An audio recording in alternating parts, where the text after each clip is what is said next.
Hello everyone and welcome to a new video on my channel. I'm Adam and welcome to Battle of the Beasts New Generation episode number 29.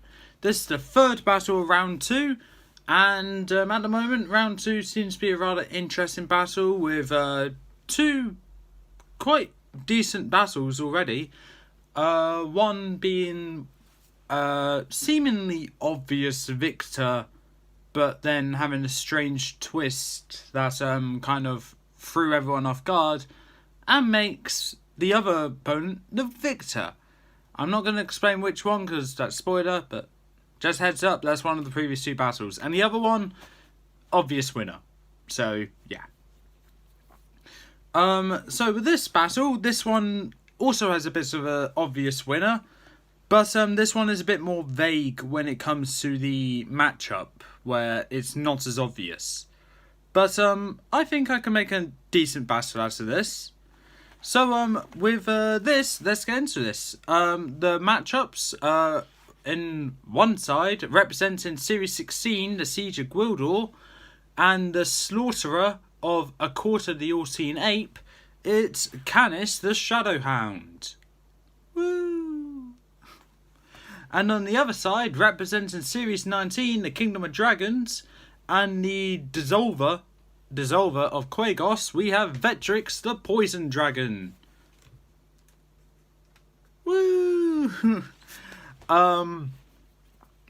Yeah, so we got Kanis versus Vetrix. This ought to be interesting.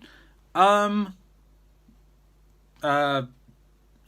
with the battlefield, I'm going to go with a ruined castle arena. Now, I know Kanis was fought in a city, so he may have the field advantage here, but trust me when I say I got a plan. So a ruined castle, I'm picturing, let's say, the castle in Shrek. So that's the castle that Princess Fiona was locked away in.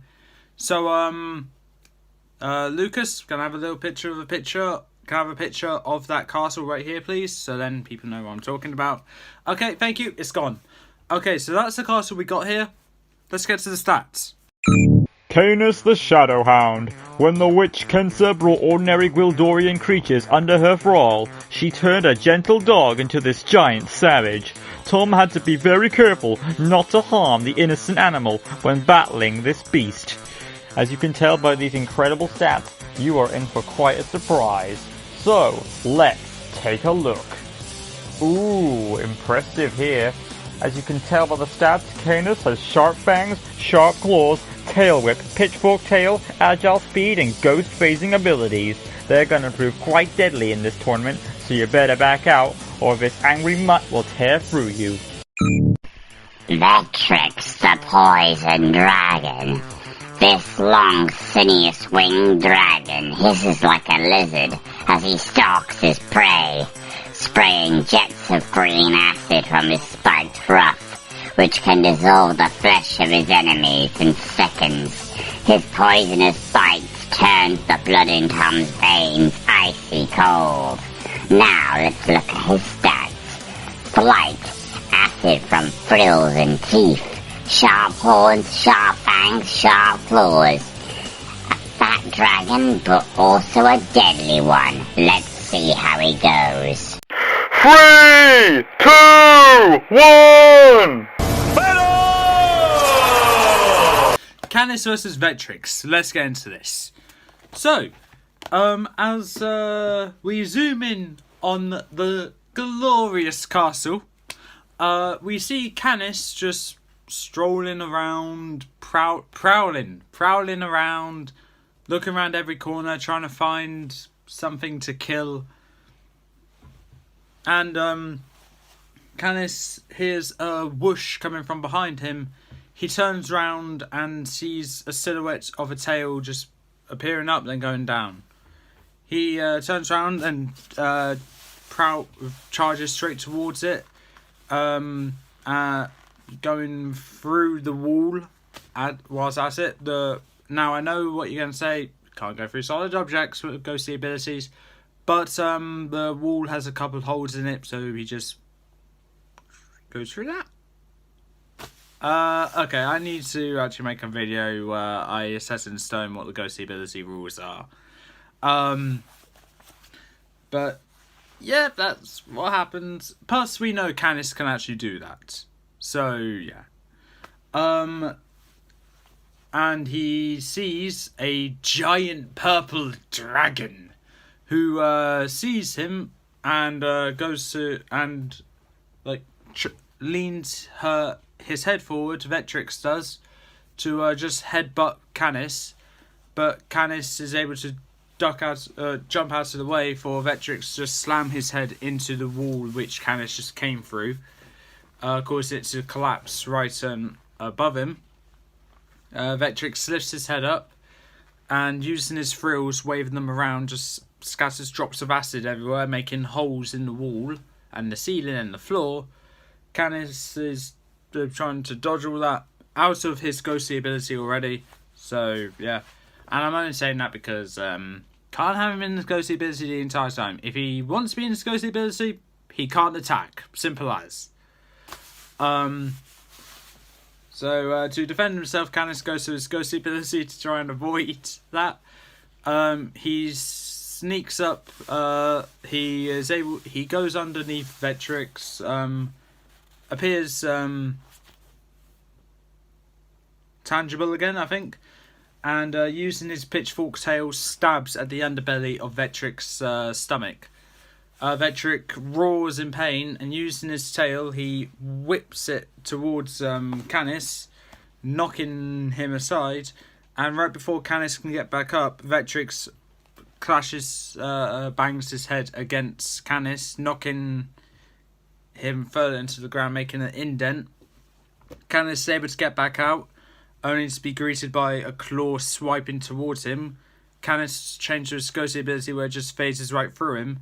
Canis goes tangible again and bites down on Vetrix's arm,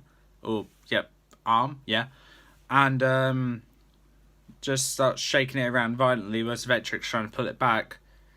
Using his other arm and claw instead, Vetrix lifts it up and goes to slash at Canis.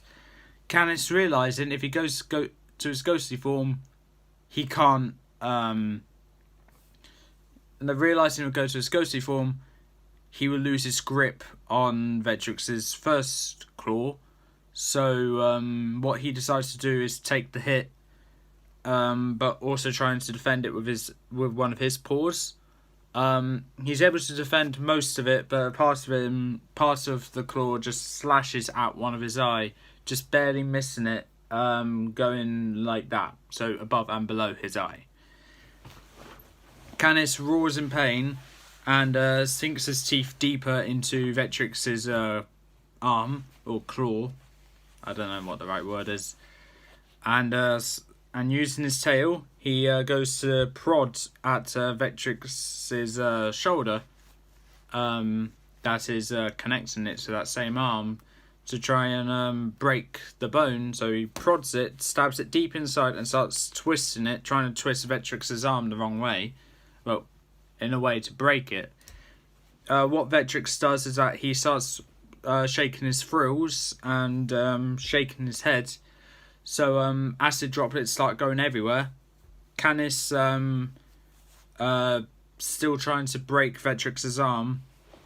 Is getting hit by the acid. Some of his fur is dissolving, droplets of it anyway, and hitting his flesh where he starts making a cry of pain but not releasing his grip. Using all of his strength, he twists it as hard as he can right before going tangible, only to get away into his ghostly form, only to get away and to a safe distance, only just so just to get to a safe distance, just so he can try and regain himself from the acid droplets that injured him. So Canis goes to his tangible form, the form where he can be injured and attack.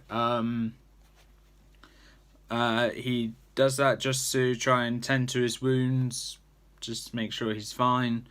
Vetrix, however, is able to just barely hear where Kanis is as he knocked a rock by accident. And what Vetrix does is that he charges up towards the wall that Kanis on the other side of, bursts right through it only to not see Kanis. Vetrix realizes that Kanis must be above him, so what he does is, this is a big room that they're in, by the way, obviously, because Vetrix is massive. What Vetrix does is that he starts swinging his tail violently, poking it through a window, and using all the strength starts dragging his tail going all around the room that they're in, and extending out his wings after he's done that, just to knock the walls above that crack in the wall going round that he may just make it bigger, and then ducking his head down and using his wings to protect his head, the entire top floor and all the other floors above the ground floor on which Vetrix did that starts collapsing down on top of him. Kanis sees this, and after getting hit by a few rocks which injured him, he goes to his ghostly form and appears out on top perfectly safe. He goes into his tangible form and starts feeling a little shaking, to where Vetrix just bursts out and causing acid to go everywhere from his frills and teeth, saliva, where it hits a bunch of rocks and even Kanis a couple times. A few particular drops hitting Kanis's tail where it starts dissolving it to the point where it just falls right off. Kanis roars in pain, and right when he's about to go ghostly just to avoid an oncoming attack, he gets surprised, caught off surprise, because he thought Vetrix was going to bite towards him. But really what Vetrix does is that he goes to do that, but he actually swings his tail around to knock Kanis aside, only for Vetrix to then go up to Kanis and bite him down right on the body, but using all of his jaw strength just to dig his teeth into Kanis, where saliva's going in, dissolving the flesh, the fur, the bones, the organs inside of Kanis, to the point where the howl from Kanis is just slowly fading, and with the help of the frills shaking, causing more acid droplets to go on top of Kanis, the howl just stops and Kanis's body goes limp. Vetrix has won, Kanis has lost. So with that battle, if you think Kanis should have won, please in the comments below why you think that. Yeah, I'm relatively happy with that battle. In my opinion, it is the worst out of round 2 so far. But I think it more has to do with the fact that it just seems a bit quiet here. Like, normally there's some sort of background noise going on in my room where I'm recording, but it just seems so quiet, which is really weird. So it just feels like kind of awkward for me here. But what I will say is Vetrix vs Kanis, I don't think that was actually a great battle. I think it's just okay. But yeah, Vetrix won, Kanis lost. Join me in the next video where it'll be battle number 30. Where it'll have 2 more beasts go against each other. See who is worthy to proceed on to round 3 with Vetrix and the other 2. Until then, peace out.